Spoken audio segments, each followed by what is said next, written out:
Hello, everybody, and welcome back to Idle Stand Nation. This is your host. I am Nick. This is Aura. And today we have a lot of very, very exciting things to talk about. A lot of MVs. Some of them are surprising. I mean, we always talk about MVs. At this point, I'm pretty sure they know that we talk about music videos. I mean, sometimes we don't. Yeah. Sometimes we talk about lyric videos. Yeah. But those are usually the ones you give a very bad rating. Well, what am I supposed to say? This picture is nice. These words are nice. like there really isn't much for me to talk about. Let's be honest. I mean, yeah, honestly, fair. All right, so, you ready to get started? Yeah, let's start it off. All right, so first one we got today is ONEWE. We've talked about them in the past. We definitely have also talked about what, like 3 of their songs? Maybe something like that. We've talked about them a few times. I think we've talked about them a lot more in these last couple of weeks. They've been put out bangers. Oh yeah, especially Rain to Be, the one where they were in the pool or whatever. Yes. So they're back with AuRoRa. Mm-hmm. And man, what a song. It is beautiful. So we start off with that like ethereal guitar, right? Mm-hmm. Man, I was hooked right there. Like, I was so excited when I heard that guitar intro. Mm-hmm. Because if you don't know who ONEWE is, you're living under a rock. But ONEWE is very, very skilled vocalists. Like, they're ridiculously. They are a really skilled band in general, you know. So. Yeah, that's very true. Man, I really like that, just like ethereal, like smooth opening. Mm-hmm. And then they just bring it into like the rap. They bring in that trappy drums. Right. I was hooked. Like I was literally entranced. I was like, holy, like, wow. I mean, aren't you glad that they're not ruining the equipment for this music video this time around? I am very happy they're not ruining the equipment for this video. Like, I feel so bad for the instruments involved in Rain to Be. Mm-hmm. But, man. And the chorus is just so amazing. Right? Like, they maintain this really well open soundstage. Mm-hmm. Which we've covered before what soundstages are, but if you don't know, soundstages, when you have an open soundstage, it just means like you can like, it sounds like the band's kind of playing on a stage. Mm-hmm. Or something more with more reverb. Yeah, you're basically listening to it, and basically it feels like you're in a concert, almost like a concert kind of deal. Yep. When you have a closed sound space, that means it's more personal. It's gonna feel like they're singing in the same room as you. Mm-hmm. Typically they used a lot of like closed hi-hats. It'll be a more wispy tone from the singers, stuff like that. Typically slower songs. Ballads are a great example of a closed soundstage. Mm-hmm. IU's also really good at doing closed sound stages as well. So. Mm-hmm. Yeah. But man, so. Or I want to ask you, what stood out to you in this video? Like the intensity of the song, just one, the drums. I like, outside of bass instruments, I'd probably say the drums are my next. Like, percussion and drums are some of my favorite, and the drums were done so well in this song. Mm-hmm. It really stands out, and it doesn't like overpower any of the other like instruments, but it definitely helps guide like the vocals, the guitar, the bass. It helps guide everything throughout the song, and it does such a good job of doing that. And then like pairing it up with the lighting and kind of like having the drums like and the lighting kind of be on beat with each other was just such an amazing deal to do. And it's a common thing to do, but even though it's common, it's something that I love to see in on stages or music videos when it comes to drums and beats paired with lighting. So it overall is a really good, well done music video. Yeah, I was actually really shocked that they went for a harder kind of rock kind of vibe. I mean, they even had that like insane guitar like solo portion. 100%. I definitely wasn't expecting that, especially because like we saw in Rain2B, they didn't have like that, you know, push forward. So like it wasn't like that more forward rock sound. Oh yeah. But I also really like how well the song is mixed. I think the mixing is really interesting because they're using that very ambient sound, right? Like they're using those I don't even know what it really is, but it sounds like just an open drum. Yeah. And you know, they're using a lot of reverb on the guitars and stuff like that. It can be hard to mix with the kind of harder rock song that they're going for, but also because they have those like bends in their voice, right? Can be hard to mix. So yeah, I think they did really well in the mixing here. That was probably one of the biggest selling points for me, was how well it's just produced in general. Yeah. And something else is like, even though it's an open soundstage, it almost feels like it's very personal when they're doing it, especially with like the facial expressions and like how like almost like entranced they are into the music. They look like they're trying to mesmerize you, and just the coming in back and forth between each member's close-ups just like makes an atmosphere where you're just almost a part of it. And with the pianist and him kind of like the stare that he gives you, you know, like it just completely draws you in. Yeah, I definitely agree. Man, they've recently been coming back with some seriously good music. Oh yeah.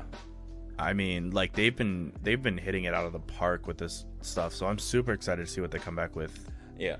Next, man. I mean, they've in the last few weeks they've come out with like 3 to 4 music videos. So yeah, they've been. I hope these are all in the same album, because if they are, that album's gonna be amazing. Look, if they made like 4 different albums, like one for each music video, it's gonna be hard. One, it's gonna be hard on the wallet, but you know, honestly, it'd be worth it. Yeah, 100%. Man,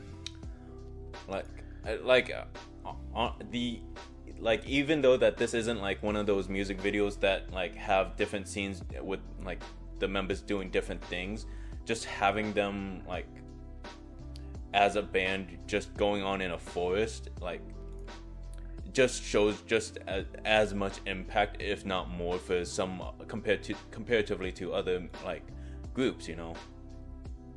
And it works well for ONEWE. So it's good. Yeah. Well, you think it's about time to move it on? Yeah, let's go. All right, you want to introduce this next one? Yeah, so this next one, I believe we've talked about this group before, or this pair before. This is Ash Island and GroovyRoom with Carabiner.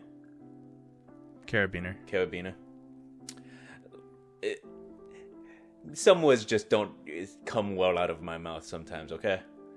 Fair. Yeah, so if you don't know who Ash Island or GroovyRoom is a producer duo.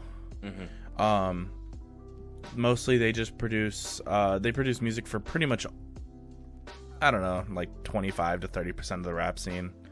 Like, super popular producers. They've worked on a lot of shows. So they might even produce more percentage wise than that, but but super popular producers. They're super good at what they do, and they know what they're doing. I mean, this is also produced by Rokoberry, I believe. Yeah. So but Ash Island is a rapper who was on I think High School Rapper. And I think so. I don't remember exactly. I'm pretty sure he was on a High School Rapper. He was on a rap show. And he got like 4th, and then kind of just blew up from there. Right. So he's pretty popular. Pretty well known. Yeah, he was on High School Rapper. But Ash Island is actually one of my favorite rappers. From the actual like K-rap scene. Right.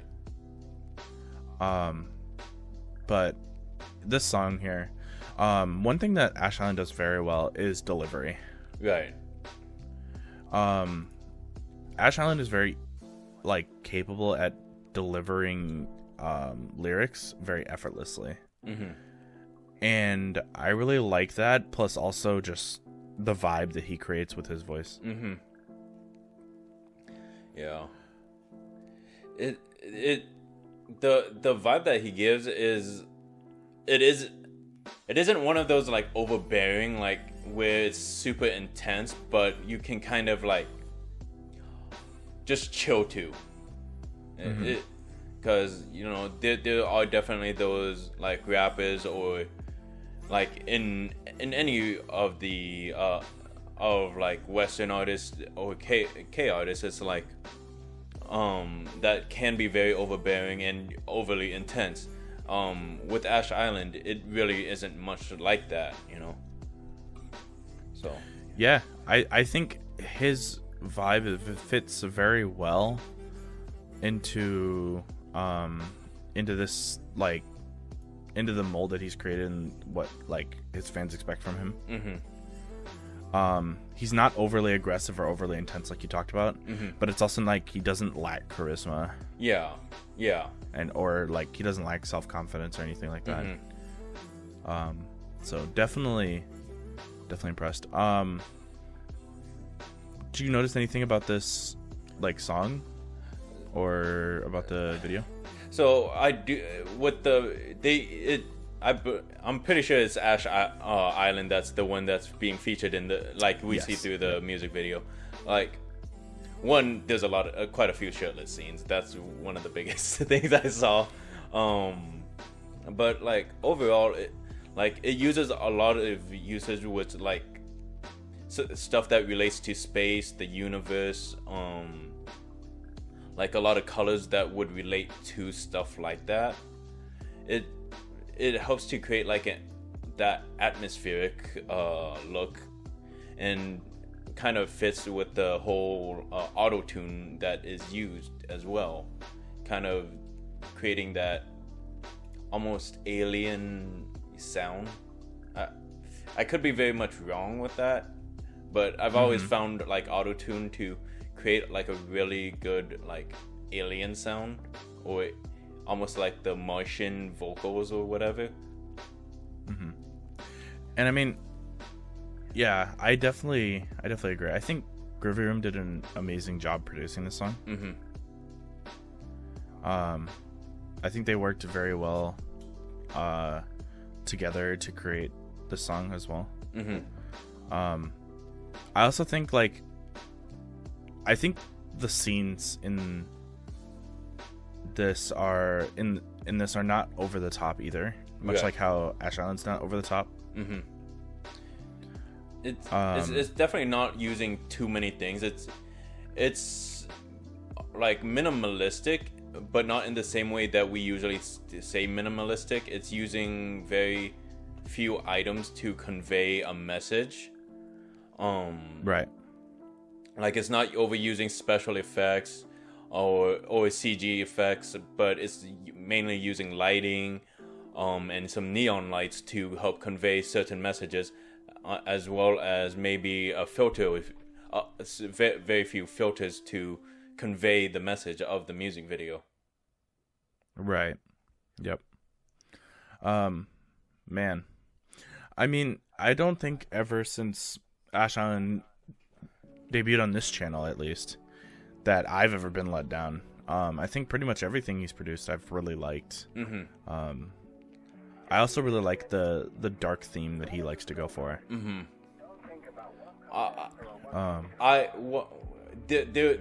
That might be one of the things I'm personally not a big fan of, because it, like, sometimes it can get really difficult to see him throughout the music video.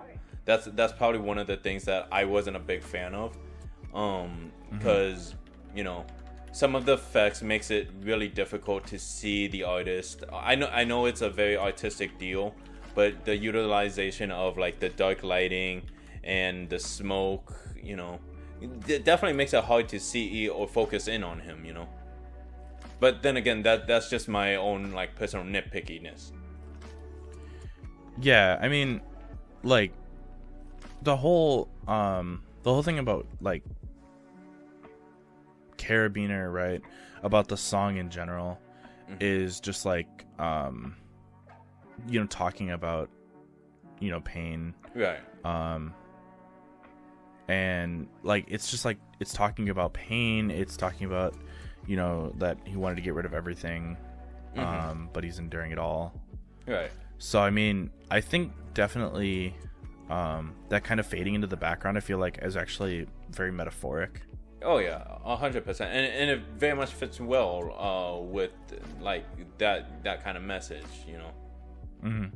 So, but yeah, it's just like on a personal level, that's just the kind of things I'm not a big fan of. But that's again personal preference when it comes to music videos like that. But yeah, no, overall it's honestly a good music video. There are things that on a personal taste I don't enjoy when it comes to the scenery. It like with the use with how it's very difficult to see Ash Island and whatever. And while I'm also not a big fan of like overly auto-tuned, and I think that this song does also do a really good job of not overusing it like some other artists have, you know. It does kind of walk a fine line when it comes to that, though, at least when it comes to my taste. Yeah. Yep. I'm actually I'm actually a fan of that kind of auto-tune, like what like you and Ji-hoon call over auto-tune, because I mean it's purposely over auto-tuned. I actually like that because stylistically, and Ash Island has other songs where it definitely pushes that boundary of like being over auto-tuned. But I like that stylistic choice sometimes. Yeah, and it can very much make a lot of sense, because you know, it does almost create like an otherworldly sound, almost like you're lost in space kind of feel, you know. So stylistically, I very much see how it works. Preferentially, it's not my kind of style of music. Fair. Because I do know some people who aren't very much into that style of music, and it's just not my kind of song. Yeah. All right. Well, you think we're about ready to move it on? Yeah, let's go. Yeah. Go ahead and introduce this, because you 100% would love to introduce this. Of course I would. So, this is a pretty small group.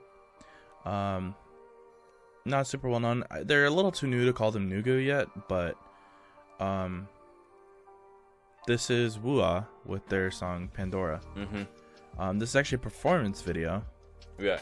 See, not a music video. Sometimes we don't talk about music videos. But this is Pandora, which is a performance video. And woolah's only been out for like a year, but has it been a year? So it's been a year. Wow. I only thought it's been like 6 months or something. Nah, wooah's been out for like a year, man. Wow, that is crazy. Yeah, it's nuts, right? It's I feel like we get older and older, you know what I mean? No, I am eternally 23, okay?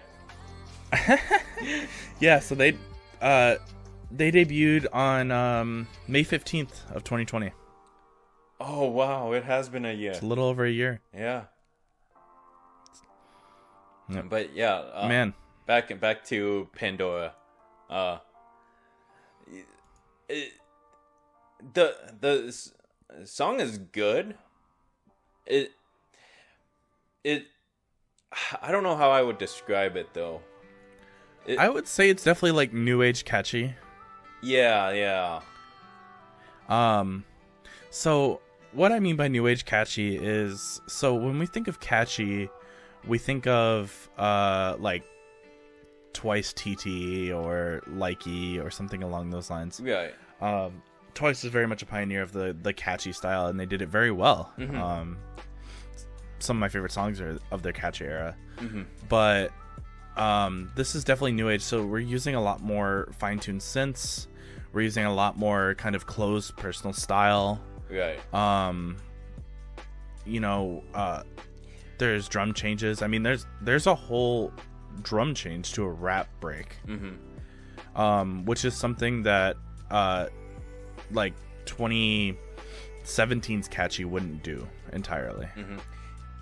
Like it's the whole like catchiness doesn't feel like it's like sugar based mixed in with more sugar, kind of like catchy. It is very much of a, because I mean I as much as I love Twice, some like songs like Likey and like What Is Love, they were catchy, they were cute, but it was almost like overly sweet when it was definitely really bubblegum pop. Yeah. I mean, I still, don't get me wrong, I still love those songs. Don't get it twisted. I would say this is not entirely full send bubblegum pop. I would still probably call this more pop than bubblegum pop. Yeah, but it is definitely very happy, upbeat. Mm-hmm. It just a little bit more toned down. Is what it'd be. And I actually really like this level of energy because it feels refreshing without feeling tiring. Mm-hmm. Like, personally, this is my personal opinion, but I felt like if I listened to like Likey and then TT and then, you know, all of that era of Twice songs, I'd feel very drained at the end. Just because it's all like sugar, you know? Sugar upon sugar.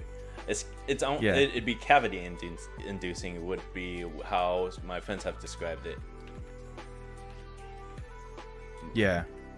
But but this is a right amount of like non-cavity inducing sugar. Yeah. But yeah. So, man, I actually really enjoy this. I like this more than I think I like this more than their previous songs. Oh yeah? I really enjoyed this song just because like, I don't know. I didn't really like their debut when they came out. It just wasn't my style. It felt a little blocky almost. Like, it felt a little rigid. But this feels like they're a lot more refined as a group. Yeah, I think that because it has been a year. They're starting to get closer to their own style. Learning what works and what doesn't work, and whatnot. So it's nice to see them kind of evolve throughout, and whatnot. Man, that rap break, by the way, took me so off guard. I was lit. Like, bro, I was loving every second of that. Like, we've talked about it before, but one of the things that K-pop groups can use to capture my heart very fast is just like sudden rap drops like that. Yeah. And they're doing it again here, and I still love it. Mm-hmm. That's one of the things in my taste that has never changed. You know what this song kind of feels like? So I talked to Aura about this before, but I mentioned that I felt like some groups had similar styles to other groups. Mm-hmm. And now that I think about this seems very similar to From Us 9. Oh, okay. In same of vibe, not necessarily in song style. Right. You know, because From Us 9 keeps up that like energy, you know, having fun, that whole kind of vibe that they create. Mm-hmm. And this feels very similar. Right. It makes it a perfect summer song as well. Oh yeah. Because I mean, this is exactly what you want come around to summer. Had they released this, you know, in January, I probably would have been a lot more tired of it. I mean, it definitely would not be the right season for it. Nah. But it is good. I would say that I kind of wish that they did a little bit more with the lighting as a performance video. Like, it would have been nice to see how they like create a focus with the lighting instead of just having basic like color transitions. Mm-hmm. But like really make it a spotlight of like each member, you know? Yeah, I actually completely understand that, because they did do a lot more with the lighting and with the scene, especially in their Purple performance video. Mm-hmm. And I don't know, I don't know why they opted for like a white room with like just a light. Right. But for whatever reason, I did feel like it was kind of bland a little bit. Yeah. But that also kind of helped because it helped me focus on their actual performance rather than focusing on the scene. Right.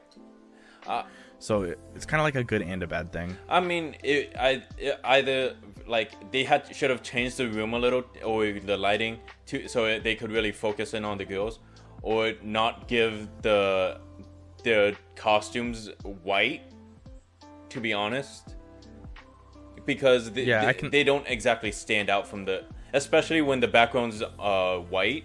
They don't stand out at all once the background's completely white, you know. I think that might be your color settings. It might be, but because they look fine on my screen. Mm. Like I can tell the difference between them and the background when that happens. Yeah, but I feel like that they blend easier into the background like that. Mm-hmm. At least that's how I see it. They definitely do blend easier. Mm-hmm. Yeah. Like having a contrast would definitely help them pop out a little bit more and make it so it's more dynamic and fit like almost that energy that they're trying to create with this song. That would have been something that could have been done to, because white is a very bland color. Mm-hmm. And using it to make them pop isn't the best thing to do, you know. I will say one thing I expected that I'm kind of disappointed that I didn't get to see was I was expecting, so like when I heard that it was going to a rap transition, I like when we went to the rap break, I pretty much like I kind of expected their outfits to switch to black. That actually having an outfit switch would have been really nice for this performance video, you know. Yeah, because we've seen performance videos where they switch outfits, you know. Mm-hmm. And it works. And it works for the better. It would work for the better. I think definitely still. I mean, I think from what I understand, or from what I remember, woollah's Envy Entertainment's first group, and so I think that's definitely they're going through a learning curve still with K-pop, but there's always room for improvement. Bring woollah's company, just bring us in, okay? We'll help. We'll handle it for you. We got you. We'll trust me. We'll help them get more well known. We'll help give better advice to make things more poppin'. You know. Just get on it. Hire us. Uh, All right. You think you're about ready to move on? yeah, let's do it.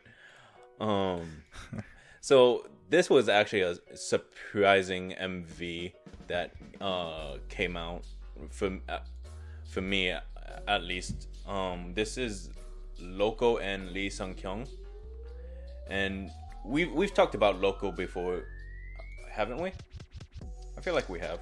Yes, we've talked about Loco before. Okay, I'm pretty sure. If we haven't talked about them, we've listened to them, or at least put the Loco's music in the description.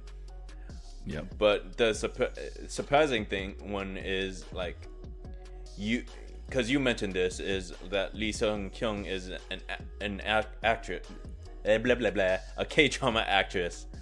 So it's really surprising to actually see her actually pairing up with Loco and all that. Yeah, so this is their song Love, which was produced by Rokoberry. And yeah, I personally didn't know Lee Sung-kyung could sing. But I'm not entirely surprised. Given that a lot of actresses some actresses have aspired to have careers in the K-pop industry and then moved to actresses instead. Or even some actresses have had idol training before they became actresses. So, like, even though that they came in as actresses. Yeah, so I'm not entirely surprised, but I was definitely a little bit surprised to see Lee Sung-kyung singing, at least. But also her voice is actually really, really good. It pairs so nice with Loco's like rapping.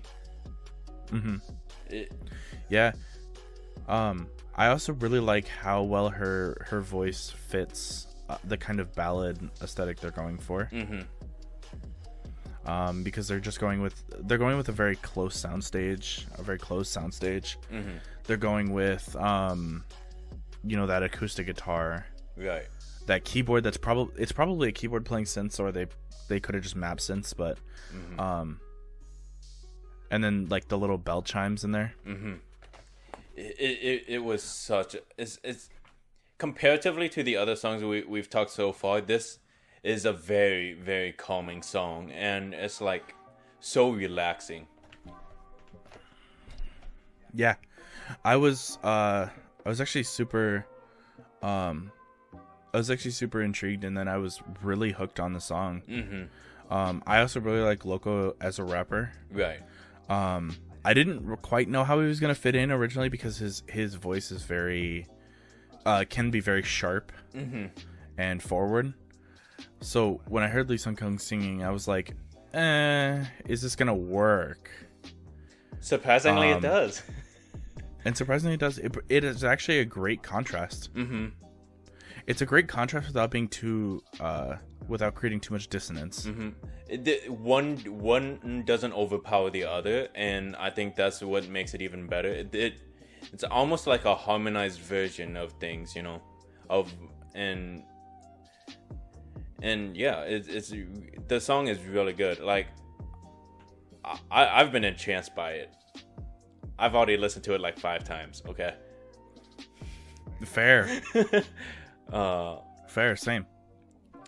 I think I'm on my second listen to even like since we started, second or third since we've started like recording and for this episode.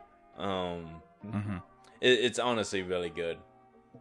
But and then like the music video itself is very simplistic. It's just Loco and Lee Sung-kyung. Wow, that is a mouth twister. They're both just sitting on a car in a parking lot with one lamp just shining down at them. It's not super like difficult, and it's not overly dramatic, but I think it means so much more. Like it's almost like they're in their own individual world, like where nothing else can disturb them, and I think it conveys the song so very well. I do wonder though. I wonder how many takes they had to do, because if you notice, Lee Sung Kyung's hair keeps blowing into her face because it's windy out. I kept noticing that. I was like, she has to do so much of maintenance at the same time while she's singing. Mm-hmm. I wonder how many takes they had to do just to get it to not blow in her face. I don't know, but because you know how wind can sometimes blow. Like, it's just all of a sudden just switch directions on you. Because you notice how they have her hair continually on one side. Yeah. So, they could have changed it multiple times throughout the recording. Man. I also really like near the end. Where they're like playing off each other. Mm-hmm. I thought that was like really, really nice to hear. Mm-hmm. Because it felt like the thing I don't like with duos is when, or I should say with features, is when it's like this person is the main focus artist is doing something, and then it's just one verse of another person, then it's back to the main focus. Right. Like, I feel like that's super disconnected. Mm-hmm. To call it like a duo, I guess. Right. Or a duet. Mm-hmm. This doesn't feel like that. But this doesn't feel. No, it feels like a genuine duet. It's bouncing back and forth. Mm-hmm. It's almost conversation like. Right. And when not only that, but when they kind of sing together, like just hearing it, just I don't know how I would explain it. It's just nice to. It's just maybe the dissonance is what makes it so nice, because of how different their styles of singing are. It creates a nice contrast. I definitely agree. Man, I really enjoy the song. I also think it's a nice break from the songs that we've been getting. Mm-hmm. Like we just talked about ONEWE, which is very high energy. We talked about Pandora, which is also very high energy. Yeah. And so, like, it's really nice to have, like, a calm song in the mix. Mm-hmm. Because, I mean, if it's, late at night, or, if you just get off work or something like that, you're going to be exhausted. Right. And you're not necessarily going to want to listen to, like, woollah's Pandora or ONEWE or something like that. And, I mean, it's also border, but I wouldn't say it's a ballad. It's close to a ballad. But it doesn't feel like it doesn't feel like a ballad. Yeah, it definitely doesn't feel like a ballad. I would be more inclined, I guess, to call it R&B. Ballad or pop. Ballad R&B. I mean, that's the thing. R&B ballad. All right. At this point, I'm just trying to make you mad. So. I definitely do like the mix of genres that they've thrown in here as well, because if it was just Lee Sung Kyung singing with that track, it would definitely be a ballad. 100%. I think if it was just Lee Sung Kyung, I don't think I would like it as much. I agree. Or if it was just Loco, I don't think I would like it. I think having these two together is what makes this song so good. If one was without the other, I don't think it would have worked so well. I agree. All right. Got anything else for this song? No. Go ahead and bring in the next one. Well, the next one is an artist we haven't talked about for quite a while. Mm-hmm. So this is DAVII. And this is also featuring Blue.D. Yeah. So if we haven't talked about Blue.D for a very long time. Have we talked about Blue.D before? I don't think we have. I believe so. It might have been like way a while ago. She's had some company problems and so many other things. But this is Yolina. And yeah, a super like soul R&B focused. Very slowed down. Oh yeah, if you love soul music, if you like that kind of music, it hits your emotions in such a way where you're just drawn into the song. It's especially if you're into the classic soul, it brings out your love of the classical soul music from like 80s, 90s, maybe even earlier than that, you know. And it works so well. Yeah, I also I really like Davi's voice. It's almost young and immature in a way. You know, it's because it's a lot of nasal. So it's almost young and immature in a way, and then it mixes very well with Blue.D because Blue.D has a very unique voice. It's really the only way I could put it. Like, it's an wispy. It's a wispy, enchanting voice. You know, enchanting's a good word. Yeah, there's such a magical feel about her vocals that like it feels like you're just mesmerized by her. Is how I would describe the feeling when you listen to it, and when like paired with Davi's voice, like it creates like almost a realm where you're just kind of trapped into the music. If that makes any sense. And this song is insanely good, especially for being a B-side. Wait. This is the B-side. What?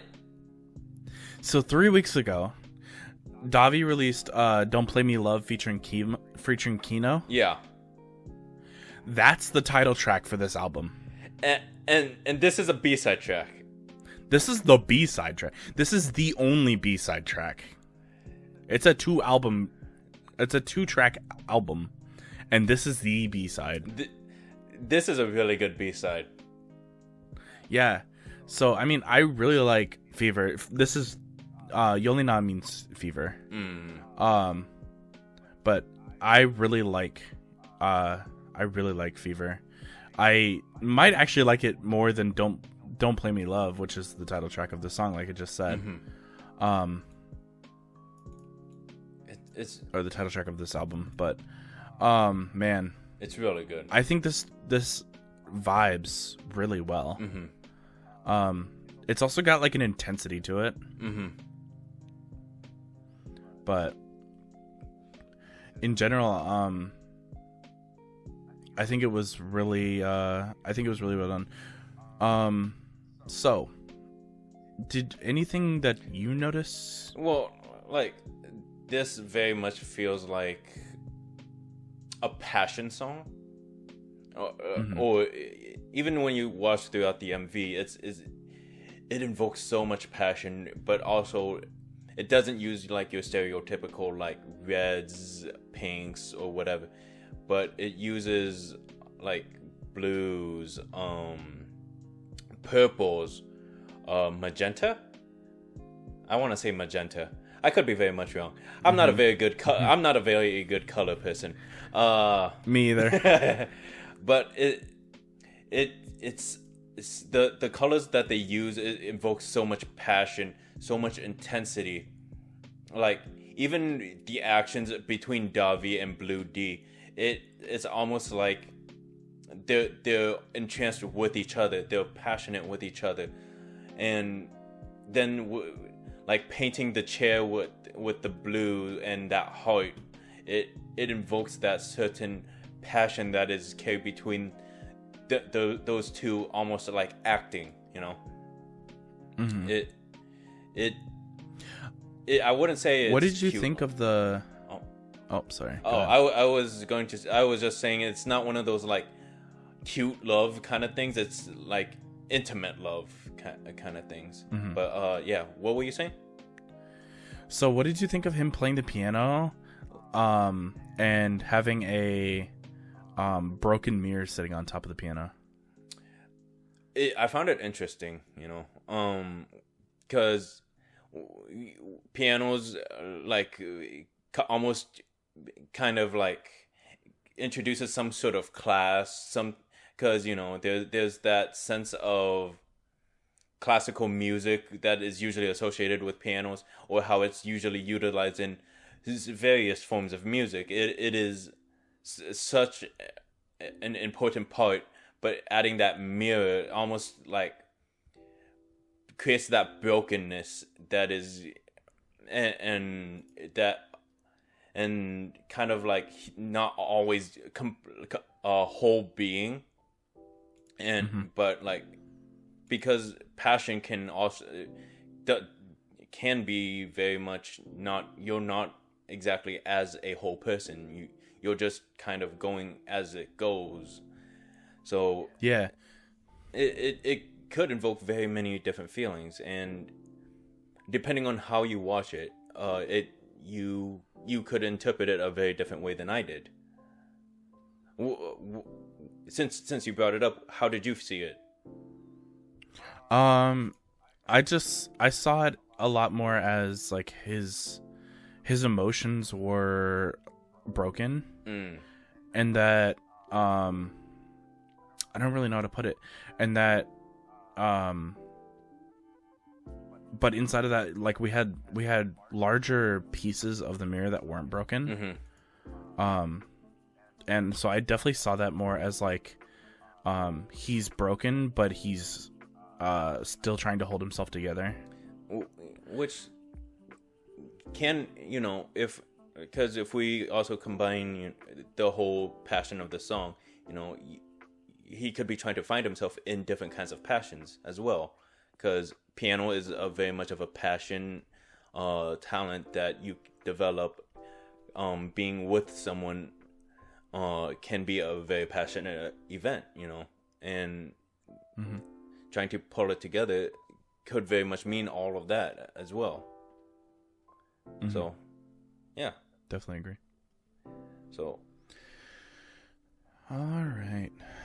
You got anything else? No. Are we ready for what we don't want to do?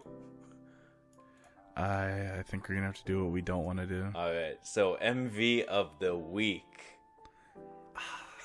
I don't want to. You can't make me. We do this to ourselves every week. Nobody told us to do this. We just started doing it. I think Jihoon was the one who suggested it. What? I think Jihoon was... He's a masochist.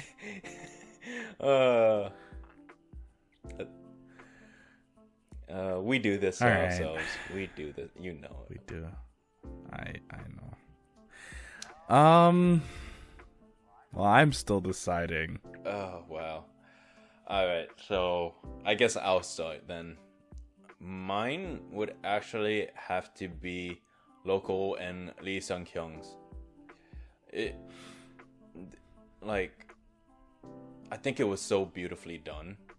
And don't get me wrong, mm-hmm. the other songs that we've talked about were great, but I feel like the impact that came with just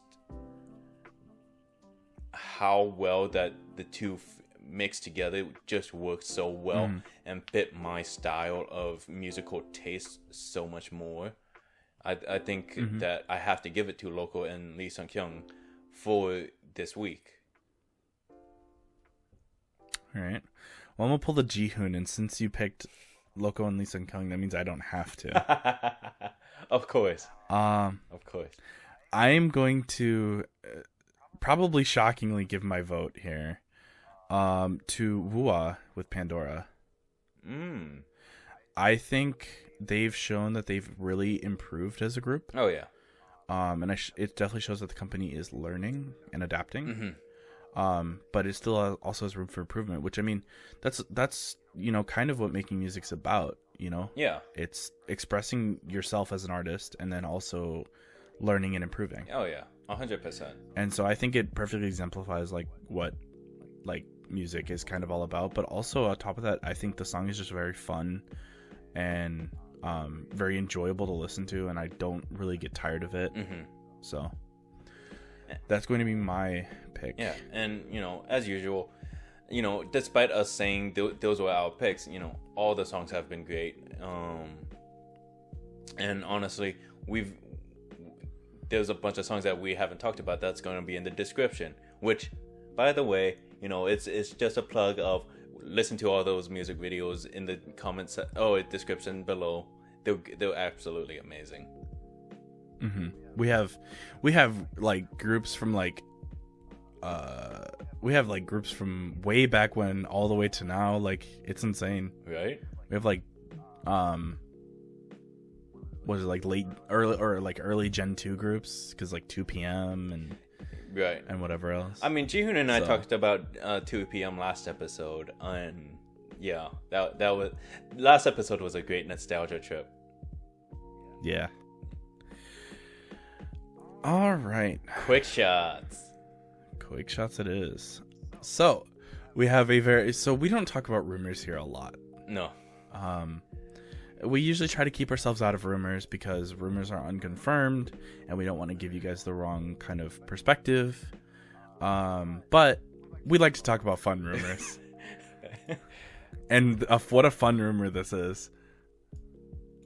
So, right now it is currently rumored that TS Entertainment, if you don't know who TS Entertainment is, how do I explain TS? It is a company that we are not a big fan of. It's like almost the worst, one of the worst companies. It is one of the worst companies in K-pop.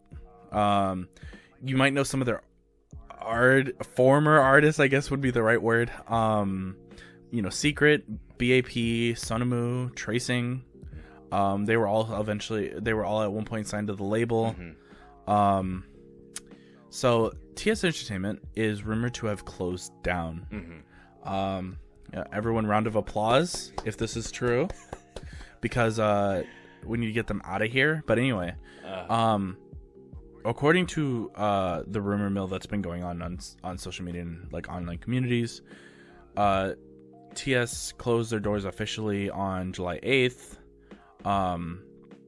One company listing site also states that the agency has been shut down since January 31st of this year. Wow. The company has known to have faced a number of lawsuits, including one filed by the rapper Sleepy. It said that more than 13 artists and members of groups have filed legal lawsuits against TS for alleged mistreatment and physical abuse. So, that is kind of the rundown on what's going on with TS Entertainment. Now, keep in mind, nothing has been confirmed. So you will definitely, if it is confirmed, you will definitely need to, or we will definitely be giving you guys an update. Yeah. And if it's not, you'll probably also hear something about that from us as well. Yeah. But yes, so as of right now, TS Entertainment seems to be shut down. Exactly. So, well, I'm gonna throw it on over to you, Aura. Yep. So for some more exciting news. So JYP Entertainment has announced a new girl group for February of 2022. This is going to be 3 years after ITZY's debut. Wow, it's been 3 years. It doesn't feel like it will be. It doesn't feel like it'll be 3 years. It doesn't feel like it's been that long. Come 2022 will be 3 years. at least into their contract. So that'll be 3 years from debut. Which is crazy because that's like almost half their career already. Right? And that's insane. And to start out to basically promote this new girl group, JYP has decided to do what's called a blind package, which is a limited edition package with a limited edition CD, photo book, photo cards, poster, premium membership, a random Polaroid, and for this upcoming group's debut single. And I'm honestly having a mixed feeling about this because we really don't know anything about the group other than it's a new JYP girl group. We don't know the members. We don't know like what kind of style they're going to be. So so we don't know anything. I mean, and yet like they're selling a package on this, and I don't know if that's the right decision. It could be, it could not be. The only way we'll find out is through sales. Right. Sales numbers. And this will be actually run by JYP's Division 4, which is going to be led by their first female executive director, Lee Jin-young. So she may definitely have a different take than like the other divisions of JYP. So it'll be actually a really interesting take to see how they go with it. If you know, because it will be going on pre-sale from July 16th to the 25th. So the day before this episode came out. Yeah. Strategic. Yeah. So yeah, like I guess if you want and are super interested and want to commit to this group, go ahead and get yourself a blind package. Yeah. Don't know how much it'll cost, but you know it. I honestly hope this group does well. Like usual, like we want to see groups do well. You know, see them succeed. I mean, it's JYP, so they're going to be a big 3 group. Yeah. Shouldn't be unreasonable for them to do well. I mean, they do. Typically, those are where your blow up groups come from. Yeah, I mean, they do have big shoes to fill with Twice, ITZY, and whatnot. So true. So yep. So they definitely have some big shoes to fill. But yeah, definitely true. Definitely looking forward to them. And yeah, I think that's about it. Should we close it out? Yeah, let's go ahead. Thank you for watching. This has been Idol Stand Nation. Make sure you like, comment, subscribe, click that bell icon if you want to know when we upload in the future. All the links to all the MVs we talked about and more will be in the description box down below. Make sure you go check those out. They're all super amazing songs, all with their unique tastes. Links to our socials will also be in the description box down below. You can find us on Twitter, on Patreon, and on Discord. And hopefully more platforms to come. Yeah. But with that, we will see you guys next week. Bye.